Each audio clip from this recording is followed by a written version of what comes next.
ये जादुई कहानी हमारी हीरोइन पियाओ से शुरू होती है। उसका हमेशा से सपना था कि वो यिनयांग यूनिवर्सिटी में पढ़े। ये यूनिवर्सिटी चीन की बाकी यूनिवर्सिटी से बहुत अलग थी। ये जादुई थी और सिर्फ बहुत होशियार बच्चों को ही यहाँ पढ़ने के लिए चुना जाता था। उस दिन उसकी एडमिशन की परीक्षा थी। उसके दादाजी ने देखा कि वो अभी भी सो रही है, तो उन्होंने उसे बड़े नाटकीय तरीके से जगाने का सोचा। उन्होंने उसे परीक्षा के बारे में याद दिलाया। पियाओ गहरी नींद में थी, लेकिन वो ऐसे उठी जैसे उसे याद आया हो कि उसने गैस चूल्हा चालू छोड़ दिया है। बिना देर किए वो जल्दी से तैयार हुई और बाहर निकली। बाहर उसने देखा कि उसके दादाजी अपनी रोज की कुश्ती की प्रैक्टिस कर रहे हैं। पियाओ को मस्ती करने का मौका नहीं छोड़ना था, इसलिए वो भी उनके साथ जुड़ गई और मजाक में उन्हें अपनी एक चाल रोकने के लिए कहा। लेकिन उसे मजा देने के बजाय दादाजी ने उसे अपनी पेंटिंग ले जाने के लिए याद दिलाया, क्योंकि उन्हें एहसास हुआ कि वो उसे पूरी तरह से भूल गई थी। वो जल्दी में अंदर भागी और गलती से अपनी पेंटिंग के बजाय अपने दादाजी की एक पेंटिंग उठा ली। शहर जाते समय पियाओ ने एक लंबा पुल पार किया, लेकिन जल्द ही वो पूरी तरह से खो गई। उसी समय उसने एक लड़के को देखा जो अपनी ही दुनिया में खोया हुआ था। वो लड़का न केवल यिनयांग विश्वविद्यालय में बहुत प्रतिभाशाली और मशहूर था, बल्कि स्कूल परिषद का अध्यक्ष भी था। जब पियाओ ने उसे देखा तो उसने तुरंत उससे रास्ता पूछा। वेई ने अपनी पहचान के अनुसार बिना उसकी ओर देखे ही उसे दिशाएं बता दी। हालांकि पियाओ को उसका ठंडा रवैया बुरा लगने के बजाय मजेदार लगा और उसने खुशी खुशी उसे धन्यवाद दिया और एक अच्छा व्यक्ति कहा। बाद में प्रवेश परीक्षा से घर लौटते समय वो उसके बारे में सोच रही थी और उसका नाम याद करने की कोशिश कर रही थी। जैसे ही वो ये सोच रही थी, एक कागज का टुकड़ा उसकी ओर उड़कर आया, जिस पर उसका नाम वेई लिखा हुआ था। साथ ही यिनयांग विश्वविद्यालय की आधिकारिक मुहर भी लगी हुई थी। ये सोचकर कि यह महत्वपूर्ण हो सकता है, उसने उसे रख लिया। उसी समय यिनयांग विश्वविद्यालय में विभिन्न मार्शल आर्ट गुटों के नेता एक महत्वपूर्ण बैठक के लिए इकट्ठा हुए थे। प्रिंसिपल ने उन्हें एक महत्वपूर्ण घोषणा करने के लिए बुलाया था कि वेई स्कूल वापस आ गया है। यह खबर सुनकर बॉक्सिंग समूह के नेता टेन को झटका लगा, जिसे विश्वास नहीं हो रहा था कि वेई वापस आ गया है। उसने कहा कि वेई कभी कोई लड़ाई नहीं हारा था और हमेशा प्रतियोगिताओं में जीता था, जिससे उनका समूह कभी भी शीर्ष स्थान पर नहीं पहुंच पाया था। इसलिए वो नहीं चाहता था कि वेई वापस आए, क्योंकि इस तरह उसकी टीम अब पहले स्थान पर नहीं रहेगी। इस फैसले को आसानी से स्वीकार न कर पाने के कारण उसने विरोध किया और सभी को याद दिलाया कि वेई एक साल के लिए गायब हो गया था और उसकी जगह बी को लेनी पड़ी। एक नेता के तौर पर वो अचानक कैसे आकर नेता बन सकता है? हालांकि वेई की टीम के सदस्य बी को ऐसे झगड़ों में कोई दिलचस्पी नहीं थी। उसने आराम से कहा कि उसे कोई आपत्ति नहीं है और वेई के वापस अपनी जगह लेने से वो खुश है। प्रिंसिपल समझौते से खुश थे और उन्होंने सभी को शुभकामनाएं दी और चले गए। टेन अभी भी इसे छोड़ने को तैयार नहीं था, ने स्पष्ट किया कि उसकी चिंताएं डर से नहीं बल्कि न्याय से प्रेरित थीं। हालांकि बे ने उसकी चिंताओं को खारिज कर दिया और कहा कि ताइची उसके और वेई दोनों के खून में है और वे शक्ति के लिए इसके सिद्धांतों से समझौता नहीं करेंगे। ये महसूस करते हुए कि आगे बहस करने का कोई फायदा नहीं है, टेन आखिरकार चुप हो गया। इन सब के बीच वेई एक शांत जगह पर बैठकर खुद से शतरंज खेलने में मग्न था। बी उसके पास आया और एक साल बाद उसे देखकर कितनी खुशी हुई ये बताया। उसने माना कि उसे शुरू में प्रिंसिपल के इस दावे पर संदेह था कि वेई वापस आ गया है। वेई ने पुष्टि की कि वो वास्तव में वापस आ गया था, लेकिन उसने बताया कि उसने मार्शल आर्ट छोड़ दिया है और वो केवल अपनी पढ़ाई पूरी करने के लिए वहाँ है। बे चौंक गया और उसने उससे ताइची समूह में वापस आने का आग्रह किया, ये कहते हुए कि उन्हें उसकी जरूरत है। इस पर वेई को एक साल पहले की एक घटना याद आई। कुछ ऐसा हुआ था जिससे उसका शरीर लकवाग्रस्त हो गया था, जिससे उसे चलने में मुश्किल हो रही थी। कभी विश्वविद्यालय का शीर्ष ताइची नेता रहा, वो अचानक खुद को ठीक से खड़ा भी नहीं कर पा रहा था। उसने गुप्त रूप से इलाज कराया था और हालांकि उसने चलने फिरने की क्षमता वापस पा ली थी। डॉक्टरों ने उन्हें सख्ती से मार्शल आर्ट का अभ्यास करने से मना कर दिया था। उन्हें दोबारा ट्रेनिंग शुरू करने में समय लगेगा। हालांकि उन्होंने ये बात बी को नहीं बताई और बस इतना कहा कि वो कुछ समय के लिए अकेले और सब कुछ से दूर रहना चाहते हैं। यह समझते हुए कि वेई ने अपना मन बना लिया है, बी ने आगे दबाव नहीं डाला। कहीं और दो सीनियर लड़कियां, रुई और उसकी सबसे अच्छी दोस्त जिया, एक पेंटिंग की प्रशंसा कर रही थीं। रुई ने टिप्पणी की कि पेंटिंग कितनी शानदार है। जिया भी उतनी ही हैरान थी और उसे विश्वास नहीं हो रहा था कि पहले साल के छात्र ने ऐसी उत्कृष्ट कृति बनाई है। जब उन्होंने नाम देखा तो वे और भी चकित हो गईं कि यह पियाओ हुआ का था। पियाओ, जिसने अभी विश्वविद्यालय में अपना पहला दिन शुरू किया था, परिसर में प्रदर्शित विभिन्न पेंटिंग की प्रशंसा कर रही थी। क्योंकि उसने कला संकाय में दाखिला लिया था, इसलिए वो अपने दादाजी की तरह एक महान चित्रकार बनने की आकांक्षा रखती थी। जब उसने वो पेंटिंग देखी जिसे उसने अनजाने में जमा कर दिया था, तो वो रोमांचित हो गई, जब तक कि उसने नाम नहीं पढ़ा। अपना नाम देखकर वो चौंक गई और सोचने लगी कि ये कैसे हुआ। इससे पहले कि वो सब कुछ समझ पाती, कला शिक्षक आ गए और उसकी प्रशंसा करने लगे, यह घोषणा करते हुए कि उसकी पेंटिंग ने न केवल पूरे विश्वविद्यालय को चकित कर दिया है, बल्कि विश्वविद्यालय के पेज पर भी ट्रेंड कर रही है। पियाओ को उस पल ऐसा महसूस हुआ जैसे किसी ने गलती से अपने भाई बहन का होमवर्क जमा कर दिया हो और उसे सबसे ज्यादा नंबर मिल गए हों। तभी उसे आखिरकार याद आया कि उसने गलती से अपने दादाजी की पेंटिंग जमा कर दी थी। रूही और जिया ने तुरंत उससे सवाल करना शुरू कर दिया। उन्हें संदेह था कि कोई जूनियर इतना शानदार कुछ बना सकता है। इससे पहले कि पियाओ सच्चाई कबूल कर पाती, शिक्षक ने उन्हें चुप करा दिया और उसका बचाव किया। हालांकि रूही इतनी आसानी से हार मानने वाली नहीं थी।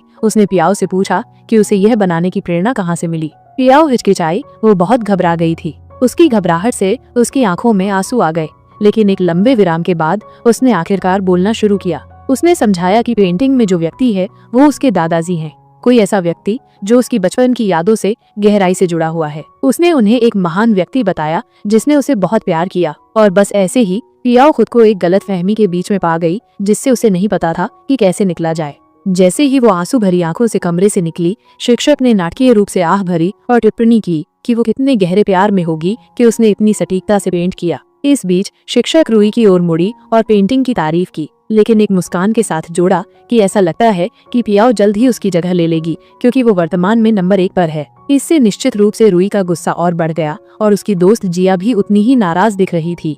एक अन्य संकाय में लड़कियों का एक समूह पढ़ाई कर रहा था जब शियाओ अचानक उठकर चली गई। वो अपनी सबसे अच्छी दोस्त पियाओ से मिलने जा रही थी, लेकिन रास्ते में उसने वेई के बारे में एक बातचीत सुनी। लड़कियां गपशप कर रही थीं कि सीनियर वेई पूरे 1 साल बाद विश्वविद्यालय लौट आया है और अब परिसर की हर लड़की उसे देखने के लिए उत्साहित है, क्योंकि जाहिर तौर पर डिग्री से ज्यादा अच्छे लुक्स की कीमत है।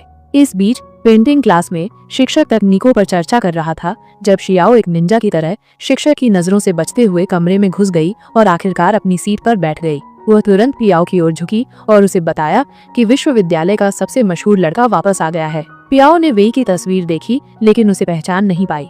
हालांकि जब उसने शियाओ के जोर देने पर हैंडसम शब्द दोहराया, तो शिक्षक ने स्पष्ट रूप से स्थिति को गलत समझते हुए गर्व से घोषणा की कि वो जन्म से ही हैंडसम था। लेकिन उसने कभी इस बारे में घमंड नहीं किया। उसने यह भी मजाक किया कि लड़कियां शायद सभी उससे गुप्त रूप से प्यार करती होंगी, इससे पहले कि वो ये जोड़ता कि वो छात्र शिक्षक संबंधों के सख्त खिलाफ है। पियाओ और शियाओ तुरंत चुप हो गईं, यह महसूस करते हुए कि उनकी मासूम बातचीत को पूरी तरह से गलत समझा गया था। वेई का नाम अचानक पियाओ के दिमाग में कौंधा। उसे याद आया कि उसने इसे एक कागज के टुकड़े पर पढ़ा था, जो शायद उस शांत लड़के का था जिसने कभी उसे उसका रास्ता दिखाया था। इसका मतलब था कि वो शांत रहस्यमय लड़का असल में वेई था।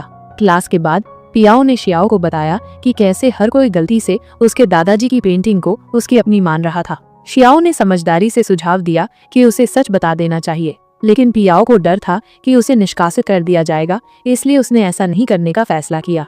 ब्रेक के बाद पियाओ ने बिना किसी हिचकिचाहट के अपनी ट्रे में बहुत सारा खाना भर लिया। शियाओ ने व्यंजनों के पहाड़ को देखकर भौहें चढ़ाईं और पूछा कि क्या वो सच में ये सब खा सकती है। पियाओ ने बिना रुके आत्मविश्वास से घोषणा की कि वो बिल्कुल खा सकती है, क्योंकि जाहिर तौर पर अच्छे भोजन के लिए किसी स्पष्टीकरण की आवश्यकता नहीं होती है। इस बीच पेंटिंग शिक्षक ने पियाओ को फोन करके बताया कि किसी ने उसकी पेंटिंग खराब कर दी है। उन्होंने समझाया कि उन्होंने इसे आगामी कला प्रदर्शनी के लिए इस्तेमाल करने की योजना बनाई थी और अब उन्होंने उससे ठीक वैसी ही पेंटिंग दोबारा बनाने का अनुरोध किया। पियाओ चौंक गई, न केवल इसलिए कि किसी ने पेंटिंग में तोड़फोड़ की थी, बल्कि इसलिए भी कि उसने वो पेंटिंग बनाई ही नहीं थी। वो ऐसी चीज को कैसे दोबारा बना सकती थी जो उसने कभी बनाई ही नहीं थी। हालांकि शिक्षक के काफी अनुरोध करने के बाद उसके पास सहमत होने के अलावा कोई विकल्प नहीं था। उस रात पियाओ अपने अजीब कमरे में पूरी तरह से तनावग्रस्त लेटी थी। वो एक नई पेंटिंग कैसे बनाएगी? तभी उसे एक विचार आया, क्यों न अपने दादाजी के संग्रह से दूसरी पेंटिंग ले ली जाए। एकमात्र समस्या शिक्षक से छिपकर बाहर निकलना था, उसे सबक सिखाने और ये सुनिश्चित करने के लिए कि वो कभी भी ताइची संकाय में वापस न आए, ताकि उनका बॉक्सिंग संकाय अपना नंबर 1 स्थान बनाए रख सके। ताइची एक विशिष्ट मार्शल आर्ट है जो गुप्त रूप से केवल कुछ चुनिंदा लोगों को सिखाई जाती है और बहुत शक्तिशाली है। इस बीच शियाओ अपने कमरे में लौट आई और दूसरी ओर पियाओ के गायब होने का एहसास होने पर शियाओ घबरा गई। पियाओ इस बीच विश्वविद्यालय की दीवार सफलतापूर्वक कूद गई थी और गर्व से घोषणा कर रही थी कि वो केवल अपने नियमों का पालन करती है। उसी समय वे भी हाथ में एक कागज का टुकड़ा लेकर चल रहा था जब उसे अचानक 10 लड़कों ने घेर लिया। वे खतरनाक तरीके से मुस्कुराए और उससे कहा कि उन्हें आखिरी बार लड़े हुए बहुत समय हो गया है, तो क्यों न थोड़ी प्रैक्टिस की जाए। पियाओ, जो संयोग से उधर से गुजर रही थी, वेई को तुरंत पहचानकर वहीं रुक गई। जैसे ही लड़के वेई की ओर बढ़े, उसने बस कागज को अपने हाथों से फिसलने दिया और उसी पल वे सभी डर से जम गए, क्योंकि जैसा कि पता चला वेई एक महान योद्धा था, ऐसा योद्धा जिससे बुरे सपने भी डरते थे। वेई ने लापरवाही से अनुरोध किया कि वे उसके चेहरे पर न मारे, इससे पहले कि वो नाटकीय रूप से नीचे बैठ जाए, जैसे कि पिटने की तैयारी कर रहा हो। पियाओ अब पूरी तरह से भ्रमित समझ गई कि वेई मुसीबत में है। जैसे ही लड़के हमला करने वाले थे, अचानक एक पुलिस सायरन की आवाज हवा में गूंज उठी, जिससे वे अपनी जान बचाने के लिए भाग गए। ये बाद में ही वेई को पता चला कि सायरन पियाओ के फोन से आया था। उसने आश्चर्य से उसकी ओर देखा जब उसने एक सुपर हीरो की तरह नाटकीय रूप से अपनी उपस्थिति की घोषणा की। हालांकि वेई अपने स्वभाव के अनुसार उसे धन्यवाद देने या उसकी ओर देखने की भी परवाह नहीं की। नाराज पियाओ ने कम से कम धन्यवाद की मांग की, लेकिन इससे पहले कि वो जवाब दे पाता, गुंडे वापस आ गए। घबराकर पियाओ ने स्वाभाविक रूप से वेई के पीछे छिप गई। जब उसने उसे हटने के लिए कहा तो उसने साफ इनकार कर दिया। फिर एक ऐसे कदम में जिसने सभी को चौंका दिया, उसने वेई की शर्ट फाड़ दी और उसका इस्तेमाल खुद को छिपाने के लिए किया, साहस पूर्वक घोषणा करते हुए कि कोई भी इस कमजोर लड़के को छूने की हिम्मत नहीं करेगा, क्योंकि वो अब उसकी सुरक्षा में है। वेई अवाक रह गया, वो और कमजोर। हालांकि जब एक गुंडे ने पियाओ पर हमला किया तो उसने आसानी से चकमा दिया और एक परफेक्ट ताइची मुद्रा के साथ पलटवार किया। समूह ने सदमे में देखा, क्योंकि उसने अपने प्रतिद्वंद्वी को निर्दोष रूप से हराया। उसकी हर चाल सटीक, शक्तिशाली और सहज थी। वेई केवल अविश्वास से घूरता रह गया। ये लड़की कौन थी जिसने ताइची में इतनी महारत हासिल कर ली थी, ये महसूस करते हुए कि वे उसके सामने कुछ भी नहीं थे। गुंडों ने एक साथ हमला करने का फैसला किया, लेकिन पियाओ ने अकेले ही उन सभी को हरा दिया। किसी को पता नहीं था कि उसे गुप्त रूप से उसके दादाजी ने ताइची की ट्रेनिंग दी थी और उसे अपनी कला दिखाने से मना किया गया था। हालांकि वेई की रक्षा करने के लिए उसके पास अपनी ताकत का इस्तेमाल करने के अलावा कोई विकल्प नहीं था। जैसे ही आखिरी लड़के ने छिपकर हमला करने की कोशिश की, वेई ने आखिरकार हस्तक्षेप किया और उसे तेजी से नीचे गिरा दिया। लेकिन इस प्रक्रिया में पियाओ का मुखौटा गिर गया और उसका चेहरा दिख गया। वेई उसे घूरता रहा, स्पष्ट रूप से उत्सुक, शायद प्रभावित भी। जैसे ही पियाओ ने वेई का हाथ पकड़ा और उसे खींच लिया, उसने लापरवाही से उल्लेख किया कि वो केवल उसे बचा रही थी, क्योंकि उसे अपनी पेंटिंग के लिए घर जाना था। वेई अभी भी उस हंगामे से उबर रहा था, ने पूछा कि वो अपनी फटी हुई शर्ट का क्या करेगा। बिना किसी परवाह के पियाओ ने उसे आश्वासन दिया कि वो उसे दूसरी शर्ट देगी और उसने वेई को एक शर्ट दी। उसने उत्सुकता से पूछा कि वो विश्वविद्यालय से बाहर कैसे निकल पाई, जबकि ताइची संकाय के छात्रों को सप्ताह के दिनों में बाहर जाने की अनुमति नहीं थी। मुस्कुराते हुए पियाओ ने खुलासा किया कि वो ताइची की छात्रा बिल्कुल नहीं थी। वेई अब और भी उत्सुक होकर ने पूछा कि क्या वो ताइची की प्रवेश परीक्षा में फेल हो गई थी। पियाओ उसके अनगिनत सवालों से चिढ़कर उस पर भड़क उठी और कहा कि वो अपने काम से काम रखे, शर्ट पहने और चला जाए। जैसे ही वो चला गया, वेई ने मन ही मन सोचा कि वो काफी रुखी थी, जबकि पियाओ उसे जाते हुए देखकर सोच रही थी कि वो 10 लड़कों को मिलकर एक कमजोर दिखने वाले लड़के को पीटने की कोशिश करनी पड़ी। जैसे ही पियाओ घर आई, पता चला कि दादाजी ने सब सुन लिया था।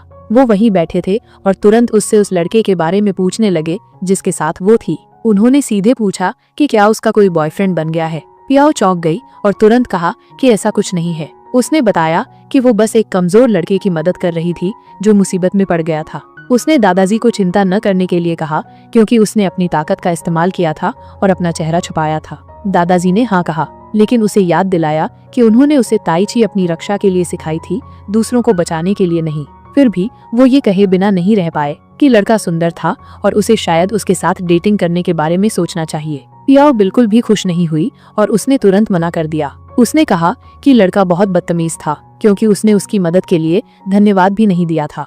घर के अंदर दादाजी ने फिर दूसरी बात पूछी कि वो इतनी देर से घर क्यों आई थी। पियाओ उन्हें अपनी एडमिशन परीक्षा में सफलता के बारे में बताने वाली थी, जो उनकी पेंटिंग की वजह से ही हुई थी, लेकिन उसने वो बात अपने तक ही रखी। उसने बस इतना कहा कि गलती से वो उनकी पेंटिंग ले आई थी और उसके टीचर को वो इतनी पसंद आई कि वो एक और देखना चाहता था। बहुत मनाने के बाद दादाजी आखिरकार उसे दूसरी पेंटिंग देने के लिए मान गए। बहुत खुश पियाओ खुशी से चिल्लाती हुई भाग गई, जिससे दादाजी उसकी बच्चों जैसी खुशी देखकर मुस्कुराए। उधर वेई घर लौट आया था, लेकिन अभी भी पियाओ के बारे में सोच रहा था। वो पहली लड़की थी जिसने कभी उसका ध्यान खींचा था। उसे याद आया कि वो एक पेंटिंग के लिए आई थी, तो उसने सोचा कि वो आर्ट डिपार्टमेंट से होगी। उसने जानने के लिए छात्रों की लिस्ट देखी और उसका नाम मिला, लेकिन वो हैरान था कि इतनी अच्छी और तेज हरकतों वाली कोई लड़की ताइची के बजाय आर्ट डिपार्टमेंट में क्यों है। इससे उसे शक हुआ कि शायद वो जानबूझकर अपनी प्रतिभा छुपा रही है।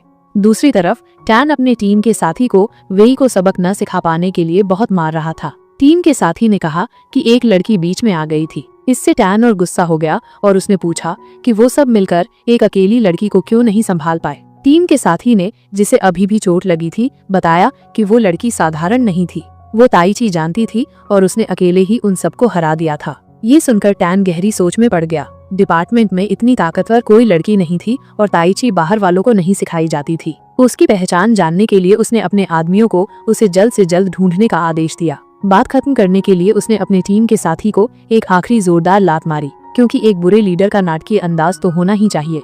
उसी समय पियाओ ने दादाजी की पेंटिंग अपने टीचर को दे दी। जाते जाते उसने शियाओ को फोन करके वेई का घर का पता पूछा, क्योंकि वो पिछली रात के बारे में उससे बात करना चाहती थी। उसी समय रुई और जिया बात कर रही थी कि क्या वेई को रुई की पेंटिंग पसंद आएगी। जिया ने उसे भरोसा दिलाया कि उसे पसंद आएगी, क्योंकि उसने पूरी रात उस पर काम किया था। तभी उन्होंने पियाओ को वेई के घर के पास देखा और उसे रोककर पूछा कि वो कहाँ जा रही है। जब उसने बताया कि वो मिस्टर वेई के घर जा रही है तो दोनों उत्सुक हो गईं और पूछा कि क्यों। पियाओ ने कैजुअली कहा कि ये उसका निजी मामला है और उसके घर का पता बताया, लेकिन उन दोनों लड़कियों ने शरारत से उसे हर बार अलग अलग पते बताए। जब उसने पूछा, मजे में पियाओ ने उन्हें धन्यवाद दिया और चली गई, ये जाने बिना कि उन्होंने जानबूझकर उसे गलत पता बताया था। जैसे ही वो चली गई, रुई ने जिया को उसका पीछा करने के लिए कहा, जबकि वो खुद वेई के घर की तरफ दौड़ी। काफी देर तक बाहर इंतजार करने के बाद भी कोई जवाब नहीं मिला तो उसे लगा।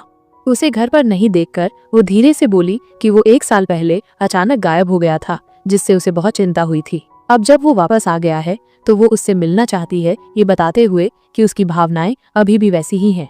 पियाओ अभी भी वेई का घर ढूंढ रही थी। तभी वेई चुपचाप उसी रास्ते पर चल रहा था, डॉक्टर की उस बात में खोया हुआ कि उसे कुश्ती नहीं करनी चाहिए। तभी पियाओ आई और उससे बात करने की कोशिश की, लेकिन वेई ने उसकी तरफ देखा भी नहीं। गुस्सा होकर उसने उसे आवाज दी और पूछा कि क्या उसे दिख नहीं रहा कि कोई उससे बात कर रहा है। इस पर वेई हंसा और मजाक में उसे नकाब वाली हीरोइन कहा, जिसने अकेले ही लड़कों के एक झुंड को हराया था। पियाओ ने आंखें घुमाई, उसे पीछे धकेला और गुस्से से देखा। चौंक कर वेई पीछे हटने की कोशिश की, लेकिन उसने उसे फिर से पीछे धकेल दिया, जिससे वो पूरी तरह हैरान हो गया।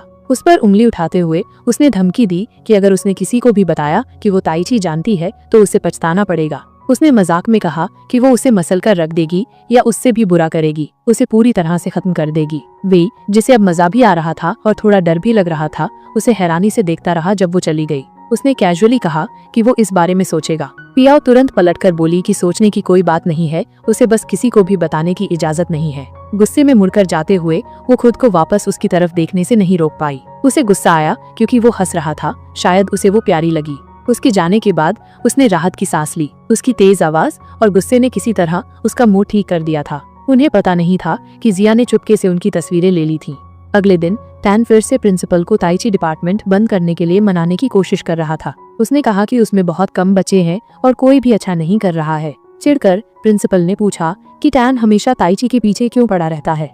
क्या वो भूल गया कि एक समय में वो सबसे ज्यादा इनाम जीतने वाला डिपार्टमेंट था। टैन ने घमंड से जवाब दिया कि वो पुराने दिन थे जब वेई लीडर था। अब जब वेई वहाँ नहीं है तो उसने उनके डिपार्टमेंट के बीच एक मुकाबला करवाने के लिए कहा, ताकि ये साबित हो सके कि कौन बेहतर है। अगर ताइची हार जाता तो उन्हें अपनी जगह छोड़नी पड़ती। बी बहुत गुस्सा हो गया क्योंकि वेई के बिना उनका डिपार्टमेंट सच में अच्छा नहीं कर पाया था।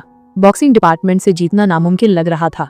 उधर पियाओ अपने कमरे में थी जब उसकी सबसे अच्छी दोस्त शियाओ अंदर आई और गुस्से से पूछा कि वो वेई से कब मिली थी। चौंक कर पियाओ ने पूछा कि उसे इसके बारे में कैसे पता चला। शियाओ ने बस अपना फोन दिखाया, जहां उनकी तस्वीरें यूनिवर्सिटी के ग्रुप में वायरल हो गई थीं। गुस्सा होकर पियाओ शिकायत करना चाहती थी, लेकिन शियाओ ने उसे रोकते हुए कहा कि कोई उसकी बात नहीं सुनेगा और वो ही दोषी दिखेगी। इसके बजाय उसने उसे उसकी पसंदीदा चिप्स देकर शांत करने की कोशिश की, क्योंकि इस नाटक में खाना सब ठीक कर देता है। अगली सुबह जैसे ही पियाओ बाहर निकली, जिया ने उसका सामना किया और पूछा कि वेई के साथ उसका क्या रिश्ता है। पहले तो पियाओ ने तस्वीरों में लड़की होने से मना कर दिया, लेकिन जब जिया ने और तस्वीरें दिखाई और दूसरी लड़कियां भी आ गईं, तो उसे लगा कि उसे कुछ करना होगा। लेकिन इससे पहले कि कोई झगड़ा बढ़ता, किसी ने एक पासा फेंका, जिससे जिया का फोन गिर गया। जब लड़कियों ने बिखरी हुई तस्वीरों को देखा तो उन्हें पता चला कि जिया ने उन्हें ग्रुप में अपलोड किया था, शायद रुई के कहने पर। फिर रुई आगे आई, लड़ने के लिए तैयार, लेकिन लड़ने के बजाय पियाओ नाटक करते हुए रो पड़ी और उनके हीरो वेई को परेशान करने के लिए माफी मांगी। पूरी तरह से हैरान रुई को कुछ समझ नहीं आया, क्योंकि लड़कियां चली गईं। पियाओ खुशी से खड़ी हो गई, हंसते हुए कि उसे शायद एक्टिंग डिपार्टमेंट में शामिल हो जाना चाहिए, क्योंकि वो तो पैदाइशी एक्टर है। उधर रुई ने जिया को तस्वीरें पोस्ट करने के लिए डांटा। जिया ने कहा कि वो पियाओ को एक स्कैंडल में फंसाना चाहती थी ताकि वेई की फैन लड़कियां उसके खिलाफ हो जाएं। लेकिन रुई बहुत गुस्सा थी। पियाओ को बर्बाद करने के बजाय जिया ने उसे और भी मशहूर कर दिया था। उसका नाम वेई से इस तरह जोड़ दिया था जिसे वो बर्दाश्त नहीं कर सकती थी। गुस्से में वो चली गई।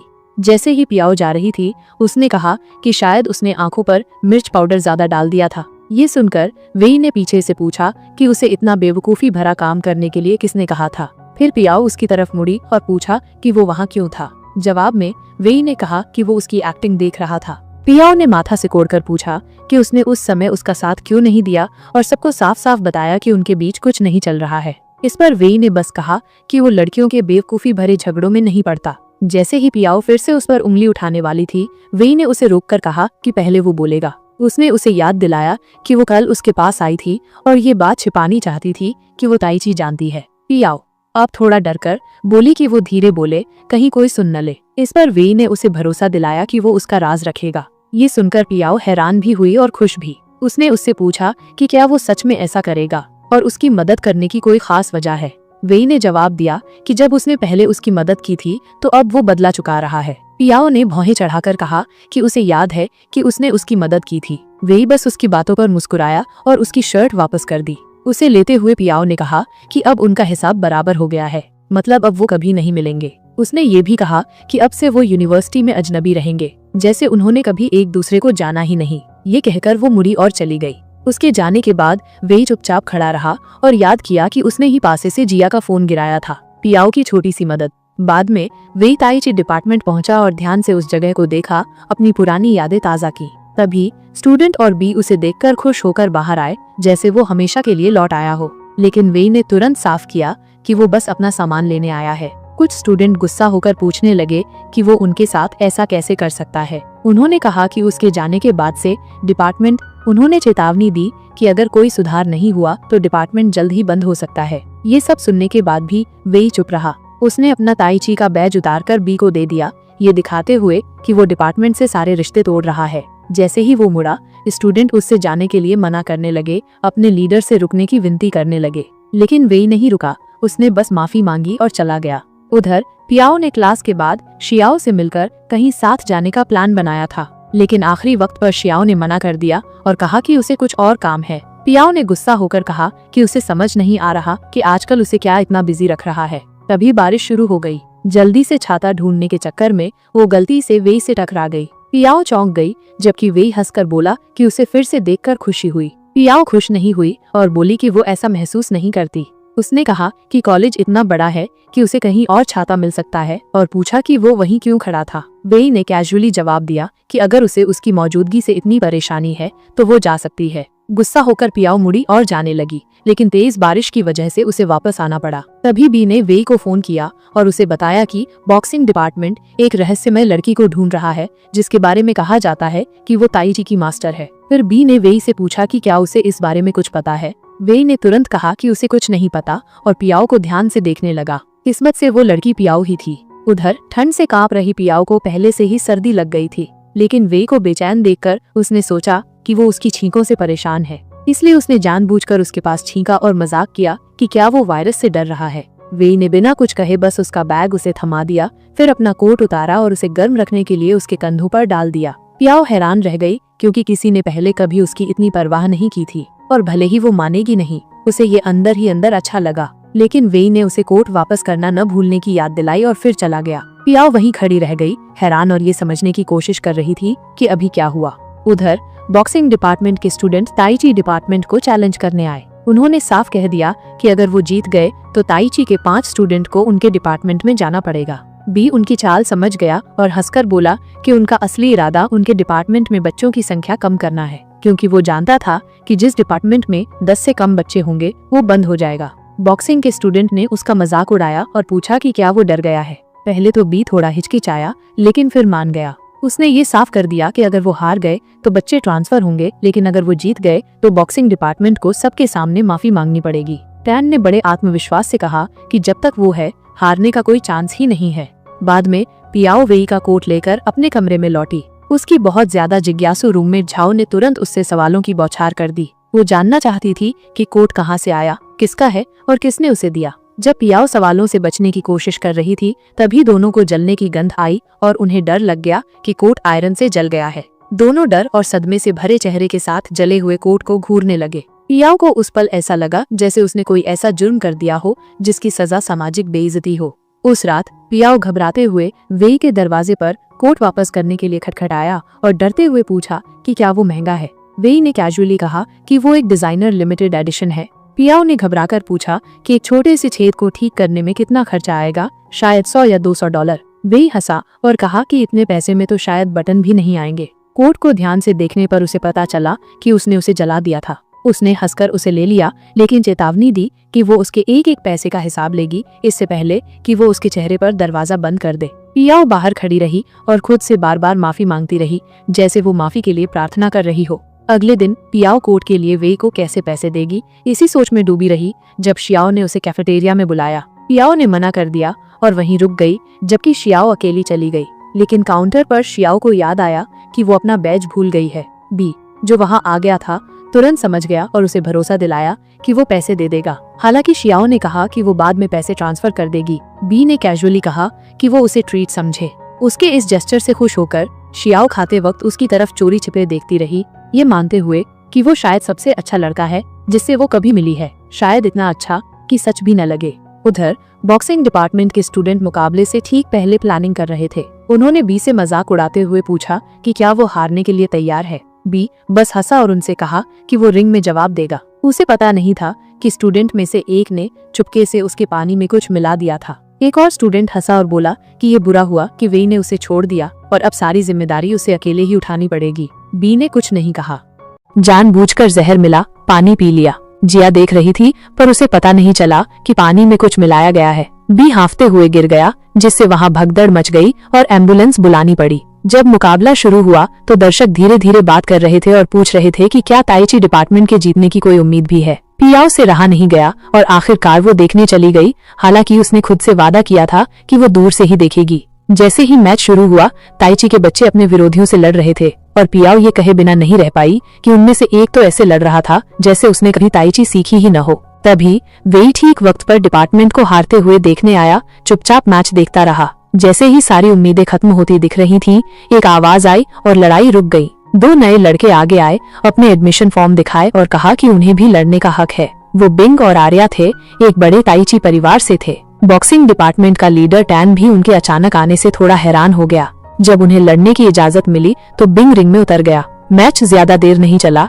क्योंकि उसकी चालें इतनी तेज थीं कि बॉक्सिंग डिपार्टमेंट का उसका विरोधी मुश्किल से टिक पाया। पियाओ को ये देखकर बहुत अच्छा लगा और उसने तुरंत उसकी चालें रिकॉर्ड करनी शुरू कर दी जो वेई ने देख लिया। कुछ ही देर में बिंग ने अपने विरोधी को पूरी तरह से हरा दिया और मजाक में पूछा कि क्या उनके पास बस इतना ही था। इसके साथ ही उसे विजेता घोषित कर दिया गया जिससे ताइची डिपार्टमेंट जीत गया। दर्शक खुशी से चिल्लाने लगे जबकि टैन का चेहरा उतर गया। बाद में पियाओ ने रिकॉर्ड किया हुआ वीडियो अपने दादाजी को भेजा और पूछा कि बिंग की चालें बिल्कुल वैसी ही क्यों थीं जैसी उन्होंने उसे सिखाई थी। उसके दादाजी ने तुरंत उसे चेतावनी दी कि वो दोनों एक ऐसे परिवार से हैं जो पीढ़ियों से ताइची मार्शल आर्ट के अकेले रक्षक रहे हैं और उसे उनसे दूर रहने की सलाह दी। पियाओ मान गई और फिर टैन की तरफ ध्यान दिया जो बिंग और आर्या के पास गया था। उसने उनकी अच्छी स्किल्स की तारीफ की और कहा कि उन्हें उसके डिपार्टमेंट में शामिल हो जाना चाहिए था। आर्या खुश नहीं हुई, बोली कि अगर टैन उन्हें मजबूत मानता है तो शायद उसे अपने स्टूडेंट्स को बेहतर ट्रेनिंग देनी चाहिए ताकि अगली बार उनका भी कोई चांस हो। फिर टैन हंसा और दूसरी बात छेड़ी। उसने बताया कि कॉलेज में एक लड़की है जिसने ताइची में कमाल की महारत हासिल कर ली है और अकेले ही कई विरोधियों को हराया है। उनके परिवार की सख्त परंपराओं को देखते हुए उसने कहा कि उन्हें उसकी पहचान की जांच करनी चाहिए क्योंकि एक बाहरी व्यक्ति का उनके राज जान लेना बड़ी परेशानी खड़ी कर सकता है। बिंग और आर्या ने एक दूसरे को देखा और समझ गए कि अगर ये बात सच है तो ये वाकई में एक गंभीर मामला है। टैन ने आगे कहा कि वो लड़की ताइची डिपार्टमेंट से नहीं है बल्कि यूनिवर्सिटी में कहीं अपनी काबिलियतें छुपा रही है। फिर उसने उन्हें उसे ढूंढने के लिए मिलकर काम करने का सुझाव दिया। थोड़ी देर चुप रहने के बाद आर्या और बिंग ने बस इतना कहा कि वो इस बारे में सोचेंगे इससे पहले कि टैन चला जाए। पूरी बात छिपकर सुनने के बाद पियाओ तुरंत डर गई, ये सोचकर कि अब उसका शिकार किया जा रहा। बिना सोचे समझे वो जल्दी से वहाँ से चली गई और खुद से बड़बड़ाने लगी कि ये तो गड़बड़ होती जा रही है।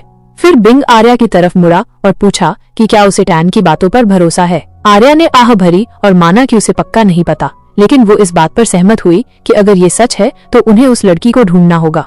उधर पियाओ कुछ सोच रही थी कि अचानक वे उसके पास आया और कैजुअली कहा कि बिंग और आर्या ठीक नहीं है। फिर थोड़ा हंसते हुए उसने कहा कि किसी को कभी शक नहीं होगा कि उसे कुश्ती आती है, आखिर वो तो बहुत बचकानी और बेवकूफ दिखती है। गुस्सा होकर पियाओ पलटकर बोली कि क्या उसने उसकी राय मांगी थी और वो उसका पीछा क्यों कर रहा था। गुस्से में वो पैर पटकती हुई चली गई और वे पीछे हंसता रहा।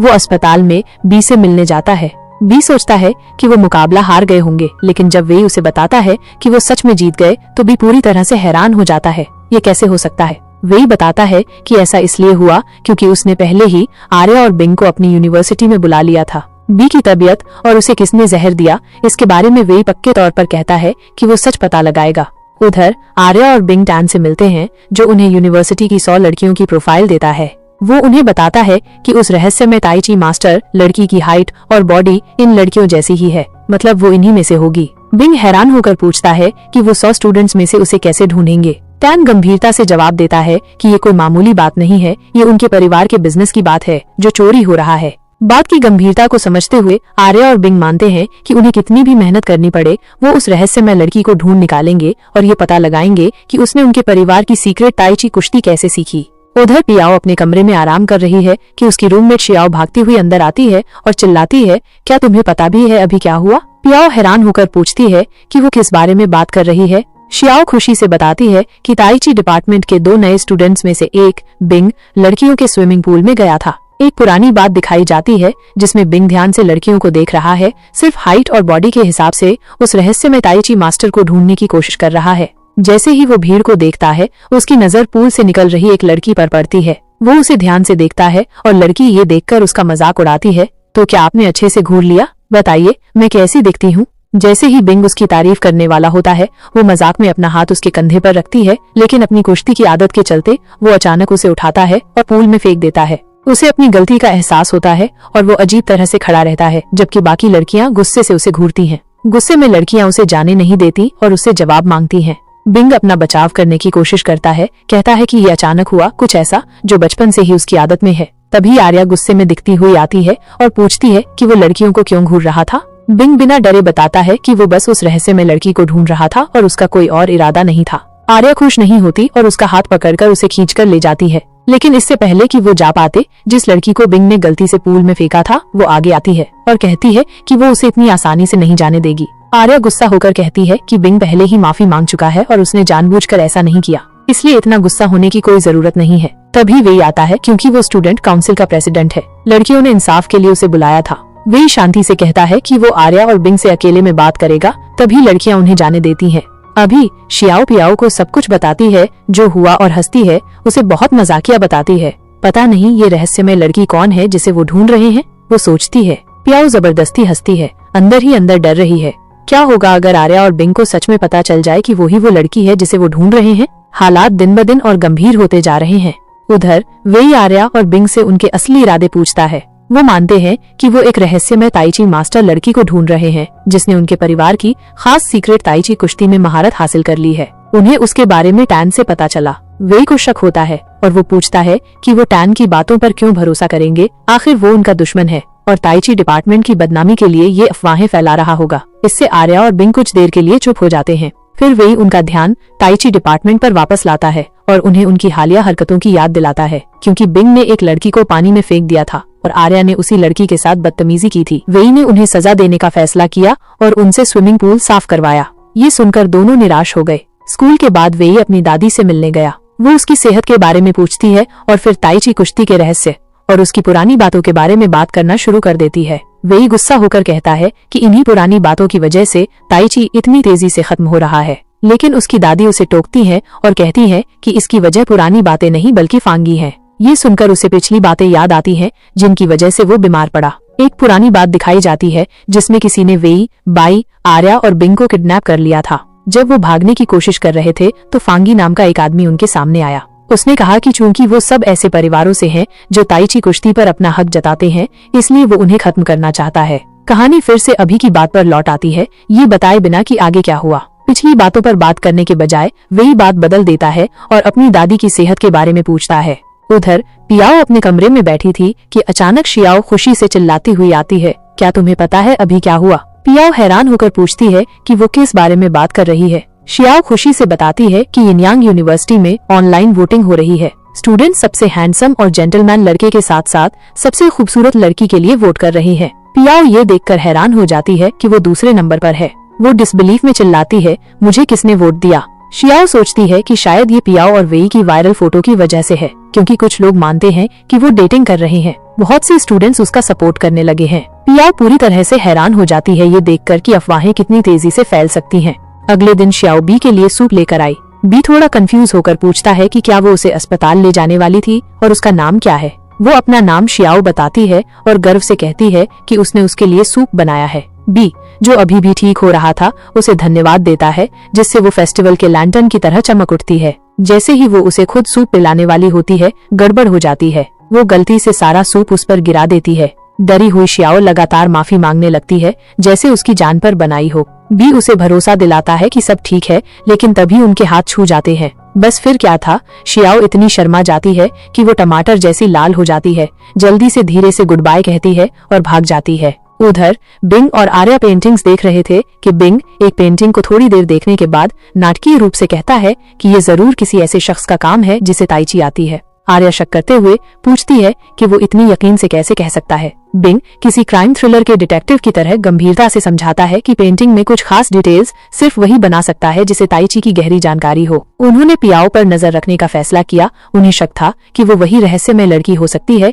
जिसे वो ढूंढ रहे हैं। दूसरी तरफ रुई और जिया ऑनलाइन वोटिंग के नतीजों पर बात कर रही थी और रुई को पूरा भरोसा था कि वो ही जीतेगी। पियाओ को देखकर वो मजाकिया अंदाज में कहती है कि अगर पियाओ को लगता है कि उसके जीतने का कोई चांस है तो वो सपनों की दुनिया में जी रही है। तभी वेई क्लास में आता है और सबके आश्चर्य के बीच टीचर से पूछता है कि क्या वो क्लास में बैठ सकता है, लेकिन टीचर ने उससे कहा कि वो तभी रुक सकता है जब वो एक शब्द का सही मतलब बताएगा। वेई ने साबित कर दिया कि वो सिर्फ दिखने में अच्छा नहीं है और उसने बिना गलती के जवाब दिया, जिससे उसे क्लास में बैठने की जगह मिल गई। बिना देर किए वेई शियाओ के पास गया और प्यार से उसे हटने के लिए कहा ताकि वो पियाओ के बगल में बैठ सके। शियाओ ने भौहें चढ़ाकर पूछा कि वो उस खास सीट पर क्यों बैठना चाहता है। पियाओ भी खुश नहीं थी और उसने हटने से मना कर दिया, लेकिन वेई अड़ा रहा और उसने हार नहीं मानी। आखिरकार शियाओ मान गई और वेई को पियाओ के बगल में बैठने दिया। उधर रुई उसे देखकर खुश हुई, लेकिन उसका मूड तुरंत खराब हो गया जब उसने देखा कि पियाओ और वेई कितनी आराम से बात कर रही हैं। पियाओ ने गुस्सा होकर वेई से पूछा कि वो उसका पीछा क्यों कर रहा है और उसकी क्लास में भी आ गया।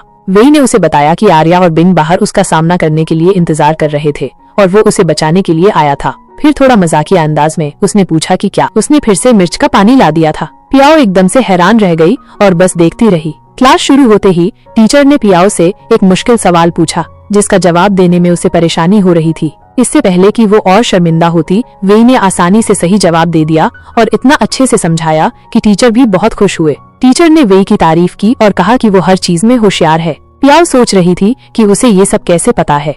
क्लास के बाद जब वेई और पियाओ साथ चल रहे थे, आर्या और बिंग उन्हें दूर से देख रहे थे, जबकि जिया और रुई चुपके से उनका पीछा कर रही थीं। वेई ने एक चाल सोची थी। पियाओ गिरने का नाटक करेगी और उसका हाथ पकड़ लेगी, जिससे आर्या और बिंग को लगेगा कि वो रहस्यमय लड़की नहीं है जिसे वो ढूंढ रहे हैं। पियाओ थोड़ी हिचकिचाई, लेकिन फिर उसने वैसा ही किया जैसा वेई ने कहा था। उसने वेई का हाथ पकड़ा और तभी जिया और रुई गुस्से से जल गईं। जिया को गुस्सा आ गया और उसने पियाओ को लात मार दी। पियाओ लड़खड़ाई, लेकिन इससे पहले कि वो गिरती, वेई ने उसे पकड़ लिया, जिससे वो बहुत करीब आ गए। आर्या और बिंग हैरान होकर पूछने लगे कि क्या वो ठीक हैं। वेई ने कैजुअली कहा कि वो ठीक है, फिर पियाओ को पकड़कर कहा कि वो उसे मेडिकल रूम ले जा रहा है। बिना किसी जवाब का इंतजार किए वो उसे जल्दी से ले गया। उधर जुहू ने चुपके से सब कुछ रिकॉर्ड कर लिया था और उसे ये सब बहुत मजेदार लग रहा था। सब कुछ देखने के बाद बिंग ने सोचा कि पियाओ उस रहस्यमय लड़की के लिए बहुत कमजोर है जिसे वो ढूंढ रहे हैं। रुई दूर से देख रही थी और उदास हो गई क्योंकि जिया की लात का उल्टा असर हो गया था। वेई और पियाओ और भी करीब आ गए थे। बाद में पियाओ घायल होने का नाटक करती रही, जब तक कि वेई, जिसे ये सब देखकर हंसी आ रही थी, ने उसे नाटक बंद करने के लिए नहीं कहा। उसने थोड़ा घमंड से उसे याद दिलाया कि उसे धन्यवाद देना चाहिए, क्योंकि आर्या और बिंग को अब उस पर शक नहीं था। लेकिन पियाओ को और भी बड़ी परेशानी थी। उसकी आंखें मिर्च के पानी की वजह से अभी भी जल रही थीं, जिसका इस्तेमाल उसने और अच्छे से नाटक करने के लिए किया था। मौके का फायदा उठाते हुए वेई ने उसका मजाक उड़ाया और कहा कि उसे गले लगाने में जरूर मजा आया होगा। पियाओ ने उसे गुस्से से घूरा। हंसते हुए वेई ने उससे कहा कि वो उसे ऐसे न देखे जैसे उसने अभी अभी उससे ब्रेकअप किया हो। पियाओ अब पूरी तरह से परेशान हो गई और उस पर भड़क उठी और पूछा कि क्या वो सच में मानता है कि वो दुनिया का सबसे हैंडसम आदमी है। वेई खुशी से हंसा और पूछा कि क्या वो दिन दहाड़े उससे फ्लर्ट कर रही है। पियाओ के पास कहने को कुछ नहीं था और वो बस बड़बड़ाई कि वो बहुत बुरा है और फिर गुस्से में चली गई। वेई उसे जाते हुए देखकर मुस्कुराए बिना नहीं रह सका। उसे परेशान करने में मजा आने लगा था। उस शाम बाद में पियाओ अभी भी गुस्से में अपने कमरे में लौट आई। उधर शियाओ ने ऑनलाइन वोटिंग के नतीजे देखे और खुशी से बताया कि लड़कों में वेई पहले नंबर पर था, जो कोई हैरानी की बात नहीं थी क्योंकि वो हमेशा ऐसा ही करता था। लेकिन चौंकाने वाली बात ये थी कि लड़कियों में पियाओ पहले नंबर पर थी। ये सुनकर पियाओ को बिल्कुल भी यकीन नहीं हुआ। अगले दिन पियाओ क्लास में घुसी तो देखा कि हर कोई उसे घूर रहा है और फुसफुसा रहा है कि उसने सबसे ज्यादा वोट कैसे हासिल किए। कुछ तो उसके और वेई के रिश्ते के बारे में भी बातें कर रहे थे। फिर शियाओ ने बताया कि किसी ने पियाओ की वेई के साथ तस्वीरें ली थी और उन्हें ऑनलाइन डाल दिया था, जिससे ऐसा लग रहा था कि उसने उससे प्यार का इजहार किया है। पियाओ अब पूरी तरह से निराश होकर बड़बड़ाई कि वो यहाँ सिर्फ पढ़ने आई थी, लेकिन वेई की वजह से उसकी जिंदगी एक पूरे सीरियल की तरह हो रही थी।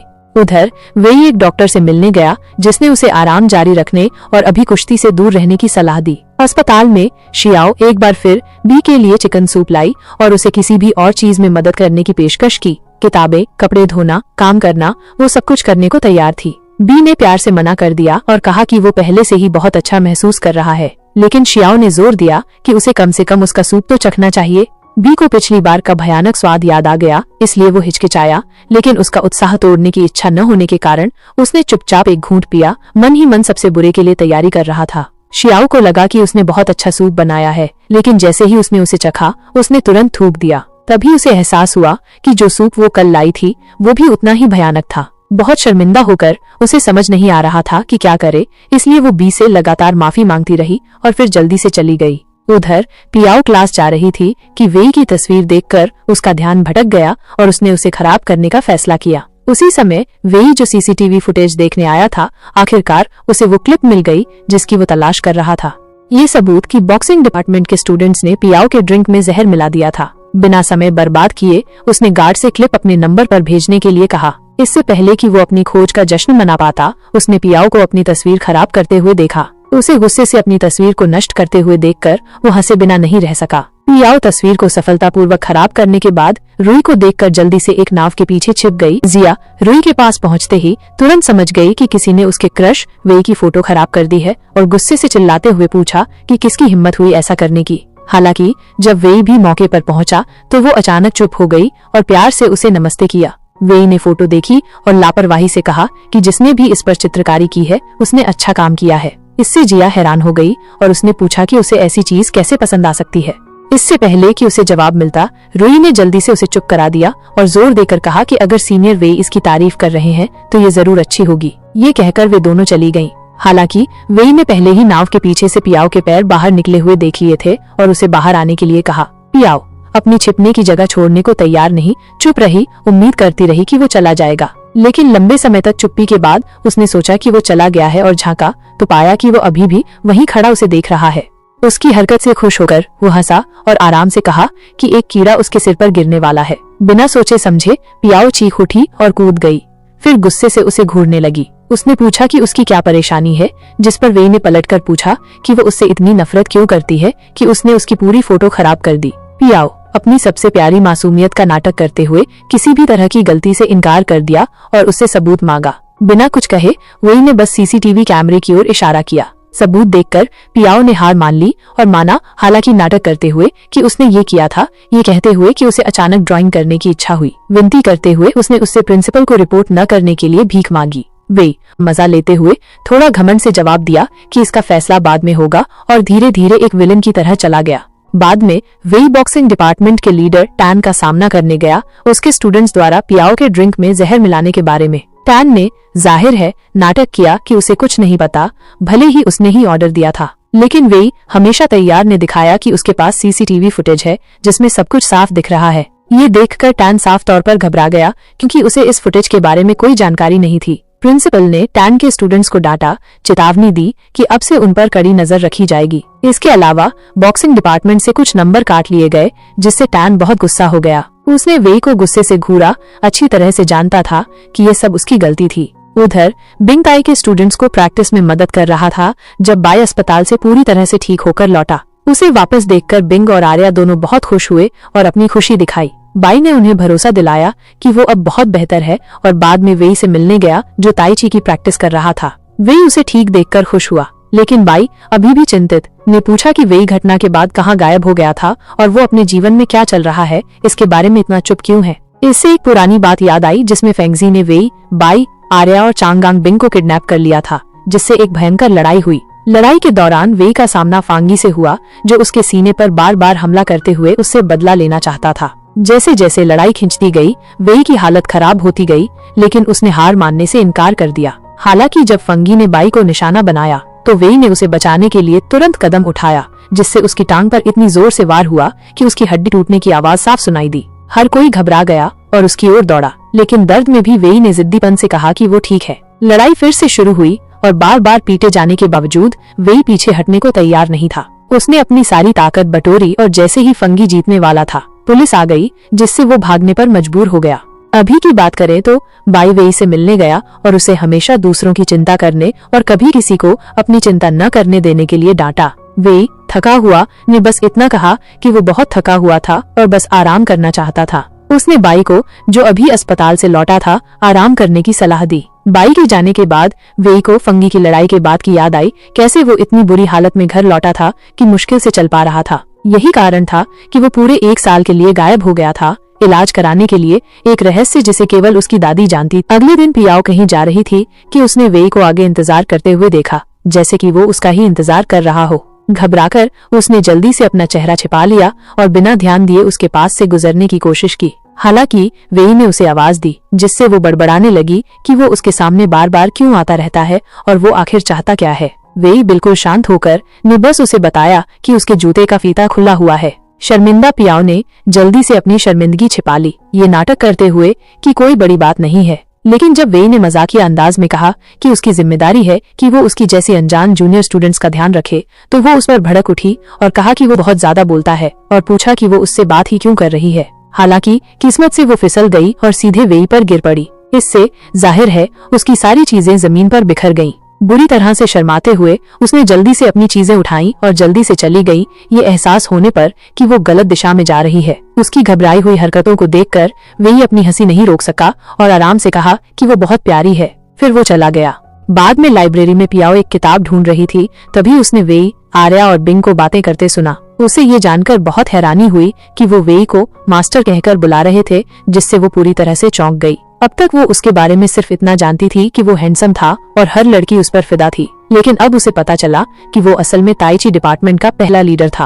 उत्सुक पियाओ ने वेई का रास्ता रोका और उससे पूछा कि आर्या और बिंग उसे मास्टर क्यों कहते हैं और क्या उसे सच में मार्शल आर्ट आती है। वेई ने अनजान बनने का नाटक किया, हर बात से इनकार कर दिया और कमजोर होने का नाटक किया। लेकिन जैसे ही उसने जाने की कोशिश की, पियाओ ने उसे जाने नहीं दिया, ये कहते हुए कि उसने उसे इतने समय से गलत समझा। वेई ने नकली हैरानी दिखाते हुए मजाक में पूछा कि क्या उसके पास ऐसे विचारों को समझने के लिए दिमाग भी है, जिससे पियाओ ने उसे गुस्से से घूरा। जैसे ही वो बहस करने वाली थी, वो फिर से फिसल गई और सीधे वेई पर गिर पड़ी। एक अजीब तरह से करीब पोजीशन में फंसकर वो वहीं जम गई। काफी देर तक चुप रहने के बाद वेई ने भौहें उठाई और पूछा कि वो कब तक ऐसे ही रहने वाली है। अपनी पोजीशन का एहसास होने पर पियाओ तुरंत पीछे हट गई और जल्दी से माफी मांगी। वेई साफ तौर पर उसकी शर्मिंदगी का मजा लेते हुए मुस्कुराया और कहा कि उसे उस पर गिरने की आदत होती जा रही है। पियाओ ने तुरंत इनकार कर दिया, ये दावा करते हुए कि वो हमेशा उसके जैसे घमंडी लड़कों से दूर रहती है। उसने ये भी बताया कि उसके दादाजी हमेशा उससे कहते थे कि वो शारीरिक रूप से मजबूत होने के बावजूद उसका दिमाग अभी भी कमजोर है। वेई ने बिना किसी हिचकिचाहट के सहमति में सिर हिलाया और कहा, एक बार के लिए तुम्हारे दादाजी बिल्कुल सही हैं। पियाओ थोड़ी देर के लिए हैरान ने वादा किया कि वो उसे गलत साबित करेगी और फिर गुस्से में चली गई। जैसे ही वो गई, वेई उसे देखता रहा, अपनी हंसी छिपा नहीं सका। पियाओ अब एक मिशन पर थी। जब वेई अपनी किताब में खोया हुआ था तो उसने बार बार उस पर हमला किया, कभी स्टार के आकार की चीजों से, कभी दूसरी चीजों से, जिनमें से सभी को वेई आसानी से पकड़ लेता था। उसने कितनी भी बार कोशिश की, वो हर हमले को रोकने में कामयाब रहा। आखिरकार वो उसके सामने बैठ गई और एक पक्के इरादे के साथ उसे लड़ने के लिए चुनौती दी। उसका उत्साह देखकर वेई उठ खड़ा हुआ और नाटकीय अंदाज में सहमत हो गया। उसने उससे कहा कि वो आगे बढ़े और अपनी इच्छा पूरी करे, लेकिन कृपया उस पर हमला करने से बचे। ठीक जैसे ही पियाओ मारने वाली होती है, वो अचानक रुक जाती है और कहती है कि उसे मारना ठीक नहीं लग रहा। फिर वो सोचती है कि वेई हमेशा इतना मासूम कैसे दिखता है, जबकि अंदर से वो बहुत चालाक है। खुद को रोक न पाने के कारण वो हल्के से उसकी नाक पर थपकी देती है और फिर मजाक में धमकी देती है कि वो उससे बाद में निपटेगी। बाद में जब वेई जा रहा होता है, पियाओ पूरे आत्मविश्वास के साथ उस पर पीछे से हमला करने का फैसला करती है, यह सोचकर कि वो आसानी से बच जाएगा। लेकिन उसका सोचना बिल्कुल गलत साबित होता है, क्योंकि वेई, जो ज्यादा मजबूत नहीं है, बुरी तरह गिर जाता है और उसकी पहले से ही कमजोर टांग में चोट लग जाती है। अपनी गलती का एहसास होने पर पियाओ घबरा जाती है और उससे बार बार माफी मांगने लगती है, ये समझाते हुए कि उसने सच में सोचा था कि वो खुद को बचा लेगा। लेकिन पियाओ के बार बार माफी मांगने के बावजूद वेई चुप रहता है। पियाओ वेई को मेडिकल रूम ले जाती है, जिससे आसपास के सभी लोग उन्हें देखने लगते हैं। वेई इस तरह लोगों के सामने आने से खुश नहीं है और कहता है कि वो उसे अपने निजी डॉक्टर के पास ले जाए। उसकी बात मानते हुए वो उसे वहां ले जाती है, जहां उसका डॉक्टर जल्दी से जांच करने के बाद तुरंत समझ जाता है कि वेई नाटक कर रहा है। डॉक्टर को पता है कि वेई क्या कर रहा है, इसलिए वो भी उसके साथ नाटक करने का फैसला करता है और गंभीर होकर पियाओ को बताता है कि वेई की टांग की चोट बहुत गंभीर है और उसे ठीक होने में पूरा 1 साल लगेगा। वो ये भी कहता है कि पहले कुछ महीने बहुत दर्दनाक होंगे और सबसे बुरी बात ये है कि वेई की देखभाल करने वाला कोई नहीं है। तभी जैसे ही डॉक्टर कुछ सामान लाने के लिए जाता है, पियाओ बहुत दोषी महसूस करती है और कहती है कि चूंकि ये उसकी गलती थी, इसलिए वो अगले कुछ महीनों तक वेई की देखभाल करेगी। हालांकि वेई बाहर से शांत दिखता है, अंदर ही अंदर वो बहुत खुश हो रहा होता है, जैसे उसने अभी अभी लॉटरी जीती हो। थोड़ी देर बाद वो पियाओ का फोन मांगता है ताकि उसे वीचैट पर जोड़ सके, लेकिन जब वो उसकी प्रोफाइल पिक्चर देखता है तो वो कहता है कि ये उसके व्यक्तित्व से मेल नहीं खाती और उसे इसे बदलने का सुझाव देता है। पियाओ को उसकी बात अच्छी नहीं लगती और वो कहती है कि उसे ये पसंद है और वो इसे नहीं बदलेगी। जब पियाओ जा रही होती है तो वो फिर से डॉक्टर से टकरा जाती है, जो मुस्कुराते हुए कहता है कि ये पहली बार है जब वेई किसी को साथ लाया है, खासकर एक लड़की को। वो मजाक में कहता है कि पियाओ वेई के लिए जरूर बहुत खास होगी, जिससे पियाओ तुरंत इनकार कर देती है। लेकिन इससे पहले कि वो जा पाती, डॉक्टर उसे वेई की दवा देता है और बिना किसी जरूरत के लेकिन बहुत ही संदिग्ध तरीके से वेई की खाने की पसंद के बारे में भी बताता है। वो शरारती अंदाज में कहता है कि यह जानकारी भविष्य में काम आ सकती है। जैसे ही वो चला जाता है, पियाओ धीरे से कहती है कि वेई की चोट सिर्फ उसकी टांग पर है, लेकिन डॉक्टर ने ऐसे दिखाया जैसे उसे पूरे शरीर का इलाज चाहिए। उस रात वेई पियाओ को अपने घर का कार्ड देता है और उसे उसकी देखभाल करने के वादे की याद दिलाता है। उसके पास ज्यादा विकल्प नहीं होता, इसलिए वो उसे ले लेती है। फिर वो उसे बताता है कि अगले दिन उसकी कोई क्लास नहीं है और उसे आकर खाना बनाने के लिए कहता है। ये भी कहता है कि उसे किराने का सामान भी लाना चाहिए, क्योंकि उसका सामान खत्म हो गया है। पियाओ को शक होने लगता है कि उसे सिर्फ काम कराने के लिए फंसाया जा रहा है, लेकिन फिर भी वो मान जाती है। अगले दिन जब पियाओ किराने का सामान उठा रही होती है तो गलती से कुछ फल गिर जाते हैं और वो उन्हें इकट्ठा करने लगती है। उसी समय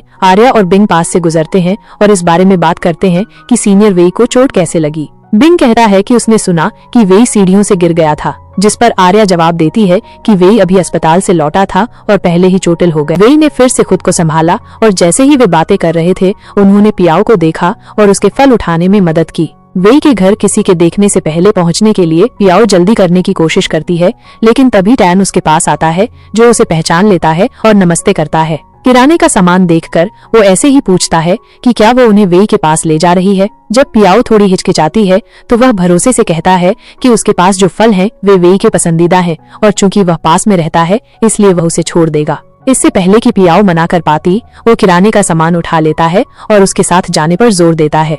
उसी समय आर्या और बिंग वेई का हालचाल जानने उसके घर आते हैं। पियाओ भी दरवाजे पर पहुंचती है, लेकिन टैन के सामने डोर कार्ड इस्तेमाल न करके घंटी बजाती है। बिंग उसे बाहर देखकर दरवाजा खोलता है और अंदर आने के लिए कहता है, लेकिन उसके साथ टैन को देखकर उसे कुछ शक होता है। अंदर पियाओ मन ही मन घबरा जाती है, क्योंकि जिन लोगों से वो बचना चाहती थी उन्होंने अब उसे वेई के घर पर पकड़ लिया है। आर्या तुरंत उससे पूछती है कि वो वहाँ क्या कर रही है। इससे पहले कि पियाओ कोई बहाना बना पाती, वेई शांति से कहता है कि वो उसके लिए खाना बनाने आई है। फिर एक और हैरानी की बात कहते हुए वो उसकी ओर मुड़ता है और पूछता है कि उसने डोर कार्ड क्यों इस्तेमाल नहीं किया। आर्या और बिंग ये सुनकर हैरान रह जाते हैं और एक साथ कहते हैं, क्या तुम्हारे पास डोर कार्ड है? तो जो बातें चल रही थी वो सच हैं? तुम दोनों एक दूसरे को पसंद करते हो? बिंग तुरंत नाटक में शामिल होते हुए पियाओ की भाभी को नमस्ते करता है और आर्या भी ऐसा ही करती है। पियाओ बहुत परेशान होकर समझाने की कोशिश करती है कि उन्होंने गलत समझा है और वे अपनी डेटिंग की बात को गुप्त रखेंगे। वो ये भी बताने की कोशिश करती है कि वो सिर्फ इसलिए यहाँ है क्योंकि वेई घायल है। लेकिन इससे पहले कि वो अपनी बात पूरी कर पाती, वेई उसे चुप करा देता है और उसे रसोई में जाने के लिए कहता है। उसे जाते हुए देखकर आर्या और बिंग खुश होकर एक दूसरे को देखते हैं, क्योंकि उन्हें लगता है कि आखिरकार वे किसी को डेट कर रहा है। जब पियाओ रसोई में जाती है तो बिंग कहता है कि उसे और वेई को अकेले में वक्त बिताना चाहिए। ये कहकर वो और आर्या जाने का फैसला करते हैं, लेकिन पियाओ को अलविदा कहते वक्त वे उसे मजाक में भाभी कहकर बुलाते हैं, जिससे वो बहुत अजीब महसूस करती है। इसे अनदेखा न कर पाने के कारण वो बाहर निकलती है और वेई से पूछती है कि उसने उनकी गलतफहमी क्यों दूर नहीं की। वेई ऐसे दिखाता है जैसे ये सबसे बेवकूफी भरा सवाल हो और जवाब देता है कि उसे ये तय करना था कि उन्हें बताया जाए कि पियाओ वो रहस्यमय लड़की है जिसे वो ढूंढ रहे थे, या ये शिकायत की जाए कि उसकी वजह से उसे चोट लगी। पियाओ कुछ नहीं कह पाती और बहस करने ही वाली होती है कि तभी कुछ जलने की महक आती है। वेई तुरंत पूछता है कि क्या जल रहा है और पियाओ घबराकर देखती है कि उसका खाना जलकर कोयला हो गया है। बिना एक पल भी गवाए वो अंदर दौड़ती है ताकि खाने को बचा सके। बाद में पियाओ किसी तरह पूरा खाना बना लेती है। उसी वक्त वेई को बी का फोन आता है, जो उसे तुरंत चिढ़ाने लगता है। बी खुशी से उसे बताता है कि बिंग ने कुछ मजेदार खबर सुनाई है। पियाओ उसके घर पर उसके लिए खाना बना रही है और वो जानना चाहता है कि सच में उनके बीच क्या चल रहा है। वेई गुस्सा होकर कहता है कि ऐसा कुछ भी नहीं है, वो बस उसकी मदद कर रही है। इससे पहले कि बी और कुछ पूछता, वेई अचानक फोन काट देता है, क्योंकि उसका और चिढ़ने का मन नहीं था। जब वो वापस मुड़ता है तो वो पियाओ द्वारा बनाए गए अजीब तरह के खाने को देखकर हैरान रह जाता है। पहले तो वो खाने से इनकार कर देता है, लेकिन बार बार कहने पर वो अनिच्छा से एक निवाला लेता है। जैसे ही वो खाने वाला होता है, पियाओ घबराकर उसे कई बार खाना न गिराने की चेतावनी देती है, जिससे उसे और भी शक होता है। आखिरकार वो उसे चखता है और एक पल के लिए बिल्कुल चुप रहता है। फिर पियाओ की खुशी के लिए वो कहता है कि ये अच्छा है और उसे भी चखने के लिए कहता है। उत्साहित होकर वो जल्दी से एक निवाला लेती है, लेकिन तुरंत उसे थूक देती है, क्योंकि वो बहुत ज्यादा नमकीन और लगभग खाने लायक नहीं होता। ये कैसे हुआ ये सोचते हुए उसे अचानक अपनी गलती का एहसास होता है और वो शर्मिंदा होकर कहती है कि उसने गलती से सोया सॉस की जगह सिरका डाल दिया था। वेली ये सब देखकर गंभीरता से पूछता है कि क्या उसे भगवान ने सिर्फ उसका धैर्य आजमाने के लिए भेजा है। अपनी पहली गलती से निराश न होकर पियाओ जोर देती है कि वेई उसका सूप चखे और उसे भरोसा दिलाती है कि उसे ये बहुत पसंद आएगा। वेई ने एक घूंट पिया, लेकिन उसका चेहरा भावहीन रहा। उत्सुक पियाओ ने खुद चखने का फैसला किया, लेकिन इससे पहले कि वो ऐसा कर पाती, वेई ने जल्दी से उसे रोक दिया और नाटक करते हुए कहा कि पूरा सूप उसका है, क्योंकि वो बहुत स्वादिष्ट है। खुश पियाओ गर्व से चमक उठी, यह मानते हुए कि वो खाना बनाने में जीनियस है। हालांकि जब वेई ने एक और घूंट लिया तो उसके चेहरे से सच्चाई छिप नहीं पाई। सूप बाकी खाने जितना ही बेकार था। फिर भी उसे बुरा न लगे, इसलिए उसने हिम्मत करके उसे पी लिया और मन ही मन बचने की दुआ करता रहा। जीत का एहसास करते हुए पियाओ ने खुद को एक बड़ा नाम देने का फैसला किया और भरोसे से कहा कि चूंकि वेई को उसका खाना इतना पसंद आया, इसलिए अब उसे छोटी रसोई की देवी के नाम से जाना जाएगा। वेई अब पूरी तरह से परेशान होकर अविश्वास से उसे घूरता रहा, यह सोचकर कि कोई रसोई में इतनी बुरी चीज कैसे बना सकता है और फिर भी उसके लिए नाम चाहता है। बाद में जब वेई शांति से एक किताब पढ़ रहा था, पियाओ आई और उत्साह से कहा कि उन्हें चीनी शतरंज खेलना चाहिए। वेई ने हैरान होकर पूछा कि क्या उसे खेलना भी आता है। पियाओ ने भरोसे से कहा कि उसे आता है। हालांकि जैसे ही खेल शुरू हुआ, यह साफ हो गया कि उसने अपने ही नियम बनाए थे। वो न केवल उन अजीब नियमों से जीत रही थी, बल्कि उसे यह भी नहीं पता था कि ये सब कितना गलत है। इस बकवास को और बर्दाश्त न कर पाने के कारण वेई ने खेलना बंद कर दिया। पियाओ सच में हैरान होकर पूछती है कि वो इतनी जल्दी क्यों छोड़ रहा है, लेकिन वह पहले ही हार मान चुका था। उसके जाने के बाद उसने गहरी सांस ली, खुद को शांत करने की कोशिश करते हुए, क्योंकि यह शतरंज का सबसे बुरा खेल था। उधर पियाओ ने पूरे घर को साफ करने का फैसला किया, लेकिन उसका सफाई करने का तरीका एक खेल जैसा था। वो इधर उधर घूमती, चीजों को छूती, खेलती और एक उत्साहित बच्चे की तरह व्यवहार करती। एक बार उसने वेई से कहा कि वो बहुत देर से बैठा है और शायद उस पर धूल जम गई होगी, इसलिए उसने उसे साफ करने का फैसला किया। सफाई करते वक्त उसने गलती से वेई की एक महंगी शोपीस गिरा दी और वो पूरी तरह से टूट गई। एक पल के लिए वो वहीं खड़ी रही, ये जानते हुए कि उसने बहुत बड़ी गलती कर दी है। वेई साफ तौर पर गुस्से में टूटे हुए टुकड़े को देखता रहा, लेकिन किसी वजह से कुछ नहीं कहा। ये महसूस करते हुए कि वो बड़ी मुसीबत में है, पियाओ ने वही किया जो वो सबसे अच्छा करती थी, जल्दी से भाग गई, जैसे उसका इससे कोई लेना देना ही नहीं था।